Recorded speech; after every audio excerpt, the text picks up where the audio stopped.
And for more insights on the plight of Africans and Nigerians fleeing Ukraine, African Affairs analyst Ademola Oshodi joins me now via Skype. Good to have you join us. Thank you. So let me start by getting your thoughts on how this has played out so far for Nigerian students. Let's just start from where all of this, or let's go back to the start rather. We saw the cry by Nigerians in Ukraine saying, look, they have been left behind, and then Nigerian government moved in to evacuate them. Some were also stranded in Sumi. They have been taken now to Poltava before they are moved out of Ukraine. Looking at the chronology of how things have played out, what's your thoughts and your reaction?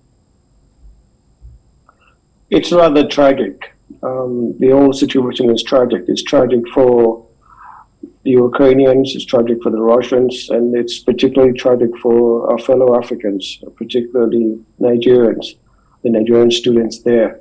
It's not just Nigerian students that are in Ukraine. We also have a large Nigerian Ukrainian community.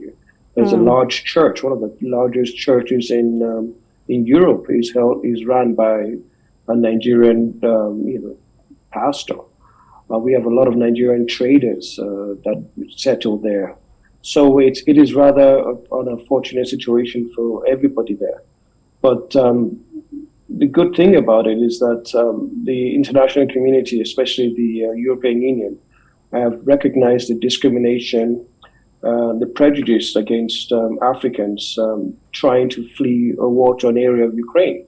We had restrictions of Africans entering the train and passing through the border, etc. So the awareness is out there.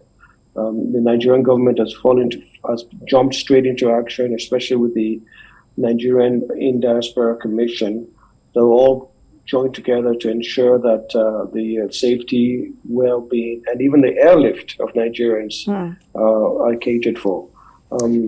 It's not just Nigerians, a lot of Africans. It's about 16,000 absolutely African international students. I know that, sorry to jump in. The fact that it's I also, of course, you're right, there are Indians there, there are Ghanaians there as well. But I want to focus more on our reaction because, again, we reacted.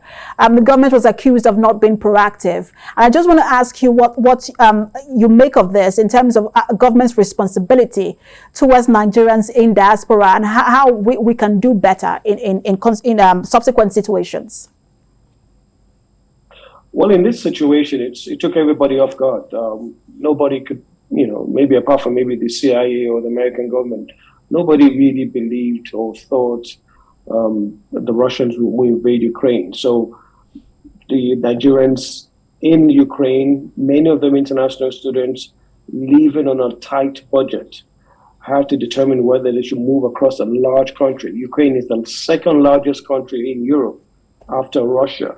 Move across a large country to flee for their lives, leaving their school property behind. So everybody hesitated. Even countries hesitated. So the federal government is not exceptional, but I think they've actually made up for it and coordinated a rescue of Nigerians there. Yeah. All right. We'll continue to, we know that some students have been moved from Sumi to Poltava. We'll continue to monitor how they are evacuated. Thank you so much for your time as always. African Affairs Analyst Ademola Oshodi.